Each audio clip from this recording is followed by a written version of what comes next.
Jake, after the win, you kind of took him, put your arm around him, hugged him a little bit. What was that like, you know, the older guy, so to speak, and the young kid? Yeah, the young kid is honestly, he honestly calms me. You know, I get so anxious. I want to win so bad that sometimes I can't contain myself, and I look over at him and I feel like he's not even breathing hard. So, yeah, he's a really good compliment to me, and I'll tell you, that's such a special win. The win in Hermosa is just, it's one of the big ones. So. Jake, have you won it here before? I've never won here, so my first time. So 28 AVP wins, first time here. First time here. That's incredible. Yeah. Jim? Talk about playing in Hermosa after 7 years. I think Dahlhauser and Rogers were the last winners here. Yeah, it's unbelievable. You almost forget the energy that it brings. From the very first match when we were on the side court and people heckling, people yelling, but cheering for you, but heckling, some guy blowing a horn in my head while I was trying to jump serve. You know, it's all part of it. I think it's a beautiful thing. It's a beautiful part of our sport, and Hermosa brings it perfectly. Taylor, let me ask you something. You guys were down 12-8 in the first set.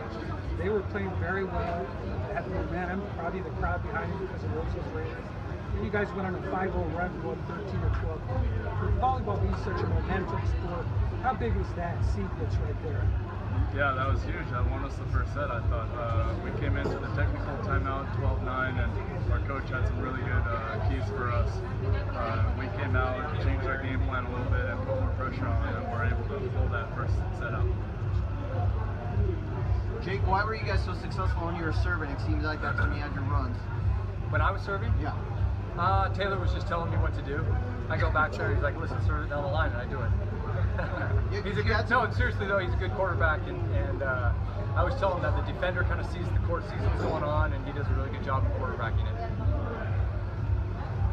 Taylor, I know my friend here, but I saw Rudy interrupt. He's trying to ask you guys where you both live right now. What's that? Where do you guys live? I live in Redondo. Redondo. Yeah. Okay. Huntington Beach. Huntington Beach. Yeah. I wanted to ask you guys, in the first set, you guys are down 5. What do you guys do to resettle and go on that 5-point run and then eventually pull ahead? Yeah, they came out with a lot of energy. They had the Rosie's Raiders behind their back. But we knew it was a long match, a long set, and at the technical timeout, we took a breath and said, okay, let's weather the storm, and we came out of that technical timeout pretty strong. Yeah, it was kind of crazy, that match, so the back and forth, right? I mean, Yep.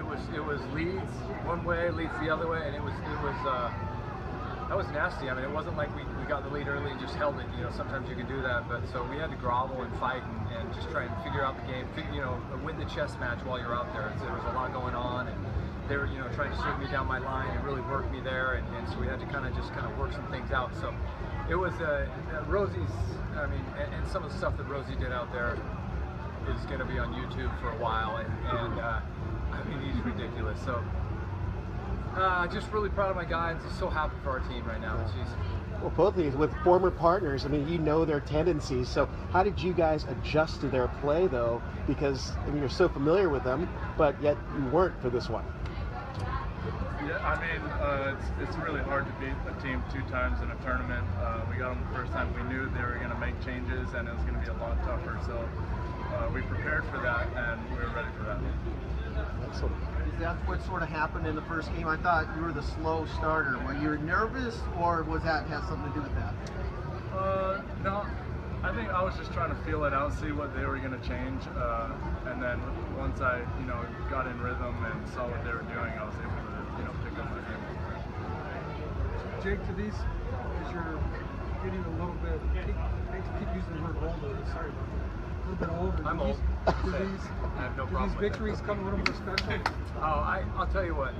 Just walking out there on stadium court, going into a finals match, I'm at the point in my career where I just enjoy it more. I literally go out there and I sit for a little bit and I just kind of look around. I never used to do that, you know. It was just all about like, all right, we did get through the first couple points, let's win this thing. And it's just, I just enjoy it more. And and it's just every single one is even more special.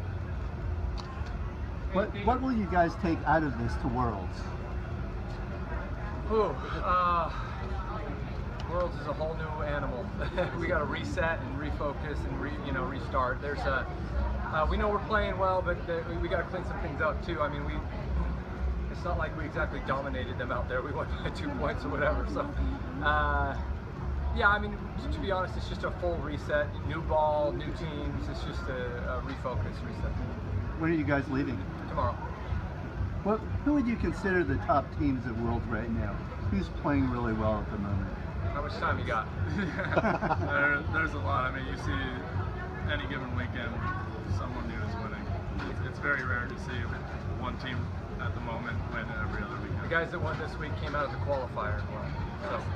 Hey, Taylor, how are you feeling playing against your brother? I mean, it definitely brings more emotion out of me and him.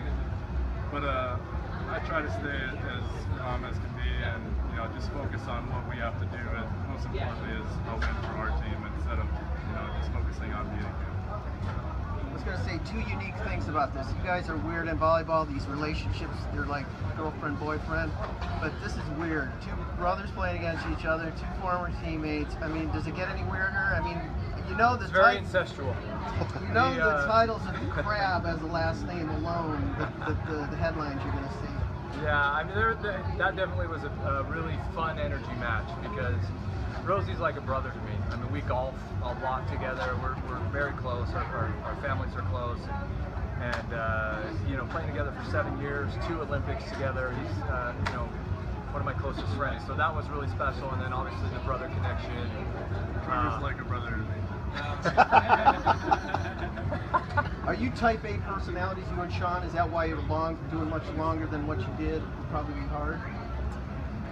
No, I would say that, but we just it's weird. Our relationship was weird. We came from different backgrounds, but just have always just got along really, really well for whatever reason. So. And those skateboards, are those the most unique trophies you ever done? Yeah, those are sick. I was actually asking him if we could ride them. He said, yeah, hang them up as a trophy, we'll ride them. So I'm going to ride it. And I think they're made local, right? Yeah. They're made by the guy. Yeah. Taylor, got to ask, just because it's been the buzz on social media, it's kind of lit up with your brother's Instagram, and then Jeff Alzina chimed in, you chimed in, Ty Loomis, and then Triborn tried to play moderator. It's all friendly banter, and it's great for competition, but I mean, how does it motivate you guys on the court? Does it, if at all? Well, me personally, I never take it personally at all. For me, it's all fun and games. I mean, I don't know what it is to them, but I'm just having fun, and I'm just out here to play for my guy, play for my coach, and get victories. So as a kid, did Trevor ever pick on you? And can you tell us a story? He'll say he picked on me, but you go ask all of my friends who picked on who. They know. Can you relate an instance where he picked on you? He just runs away from me a lot. Quote that. Hey, Jake, I got to ask this. I mean, at the end of the match, you ran up to Rosie's Raiders, and what was going on there? God, yeah, you're bringing up emotions, like old emotions, but yeah, those guys are. Became my good friends too. I spent a lot of time with them too. So, and they've always been really good to me. Maybe it's because Rosie dumped me. If somebody dumps Rosie, then they're not too kind to them. So, but no, those are a bunch of good guys, and they're I'll tell you, they're fun to have in the sport. I want to get a comment from your brother at some point, but I don't find it. He's around. You're talking to the wrong guy. Yeah, you're going to have to ask him. Yeah. That is a good answer. They don't talk.